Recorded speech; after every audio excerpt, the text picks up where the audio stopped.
Hello दोस्तों, आए हम लोग जयपुर। कौन सा चिड़ियाघर है? जयपुर चिड़ियाघर। जयपुर चिड़ियाघर।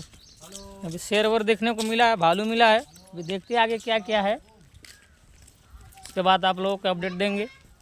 आइए हम आपको दिखाते हैं क्रोकोडाइल। क्रोकोडाइल।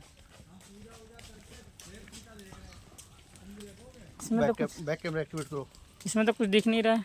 वो रहा, वो पानी में पड़ा हुआ है, अभी फंसला हुआ है।